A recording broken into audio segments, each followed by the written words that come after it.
Salut les rêveurs et les rêveuses, j'espère que vous allez bien. Aujourd'hui, pour moi, c'est un grand changement sur cette chaîne vu que je teste un nouveau format de vidéo. Et en soi, j'aimerais vous accompagner dans la confection d'un œuf d'autruche. Alors quand je dis œuf d'autruche, j'entends par là, c'est un œuf en bois et en résine. Donc le bois, c'est du bois d'olivier, vous allez voir. Je l'ai déjà terminé, mais je vais vous montrer la confection et je vais faire en sorte d'avoir une voix off en soi pour vous expliquer un petit peu les étapes. Donc voilà, j'attends vos retours. De toute façon, c'est une première pour moi de passer comme ça face à vous. Donc voilà, on verra bien ce que ça donne et puis je vous amène avec moi du coup dans la confection de cet œuf. Allez, on est parti. Pour la confection de l'œuf, le meilleur moyen que j'ai trouvé, vu que je fais des coulées de 10 cm, je voulais en faire en 2 étapes, c'était d'utiliser justement un bidon de 5 litres qu'on trouve dans le commerce. Disons que ça a l'avantage d'avoir déjà à peu près la taille qu'il faut pour faire le gabarit de l'œuf d'autruche et le diamètre.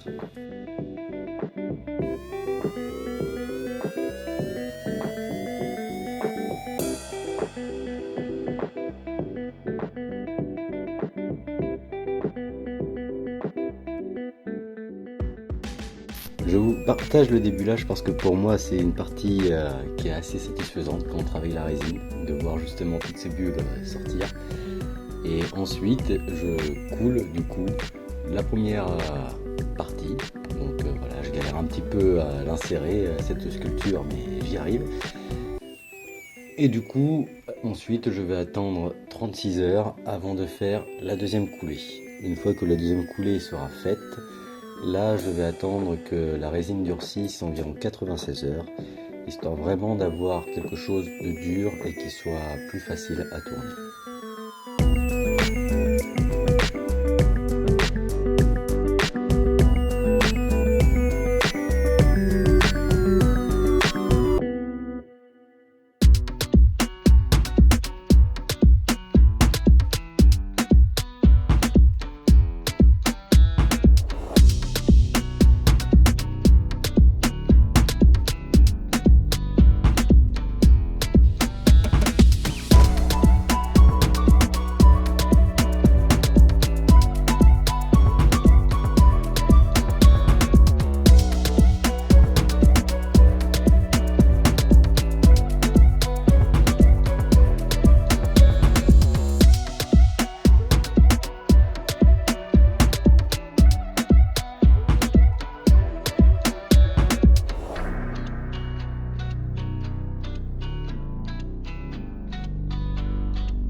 Donc, après 96 heures de durcissement, j'attaque enfin le tournage de notre futur œuf d'autruche. Bon, après, il faut se l'avouer, c'est aussi la partie la plus salissante quand on travaille la résine. Alors là, il faut bien mettre justement tout ce qui est masque, parce que les résidus, c'est pas bon pour les poumons.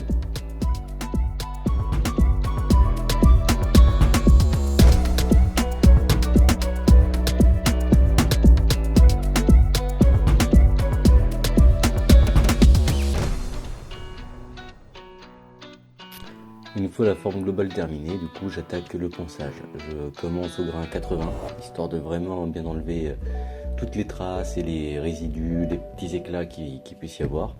Et une fois que j'arrive à une texture, enfin à une surface assez lisse, là je continue à monter dans le ponçage jusqu'au grain 10 000, en l'occurrence celui-ci. Une fois que le ponçage est terminé, c'est un grand classique, il nous faut le polissage pour redonner justement toute cette transparence de l'œuf.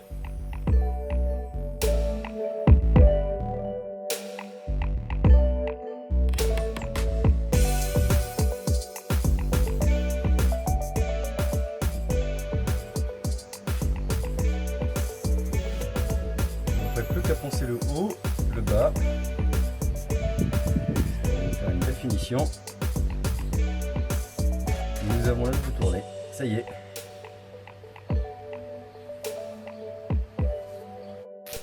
Pour le socle de l'œuf, j'étais parti dans l'idée de faire un collage avec des planches qui me restaient. Je me suis dit qu'autant le motif pourrait être joli. Et ben, je vous spoile pas, mais c'était sport.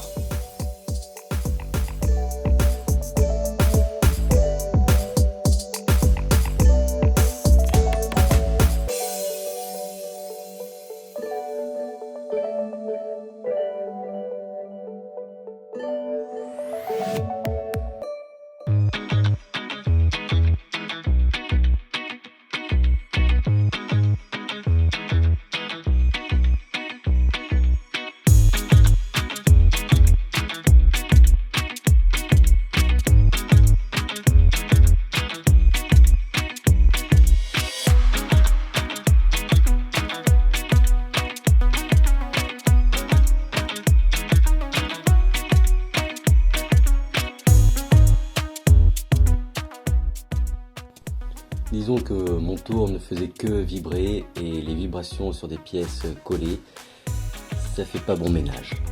Donc du coup, voilà.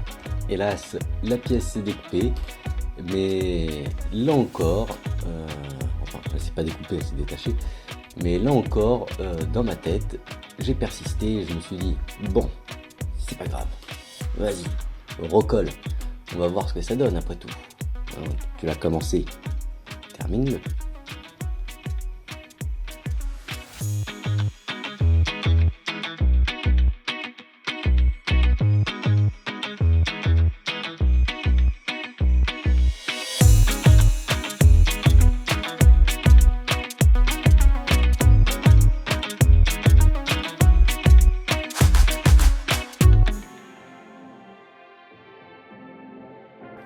« 24 heures après, je suis revenu pour reprendre le tournage de ce socle qui était un petit peu réfractaire vu que franchement j'ai galéré, j'avais l'impression qu'il voulait pas être tourné.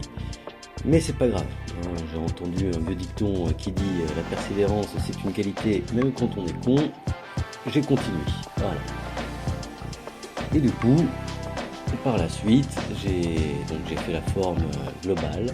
Je me suis fait des trous façon photophore au-dessus de ce socle que vous verrez par la suite. Et j'ai creusé également l'intérieur histoire de pouvoir incorporer dedans le fameux ruban LED qui me servira par la suite à éclairer votre œuvre.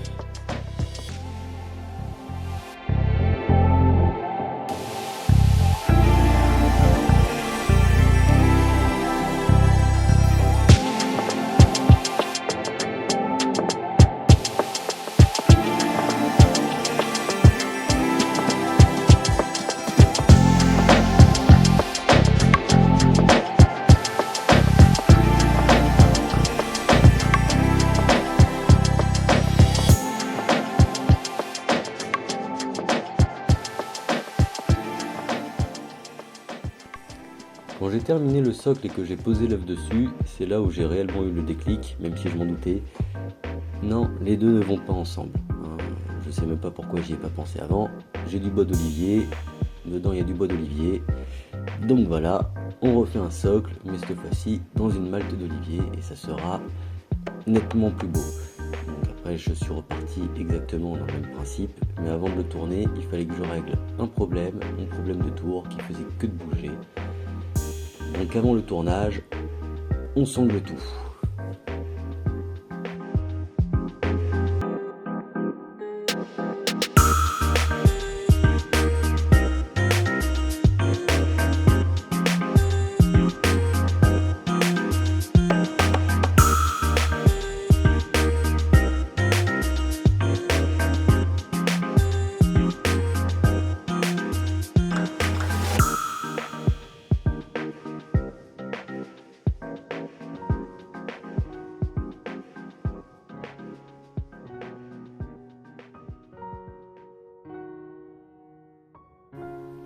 Le fait d'avoir sanglé le tour, ça fait une réelle différence.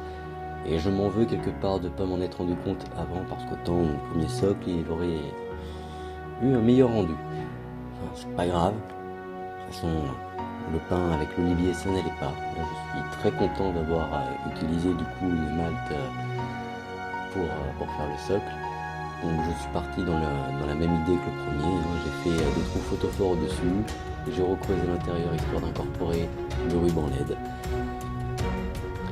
J'espère que cette vidéo vous aura intéressé ou du moins vous aura plu. N'hésitez pas à vous abonner, à mettre un j'aime, un commentaire, je répondrai. Et ça fait toujours plaisir en soi, ça soutient énormément. Donc je vous laisse avec le rendu final.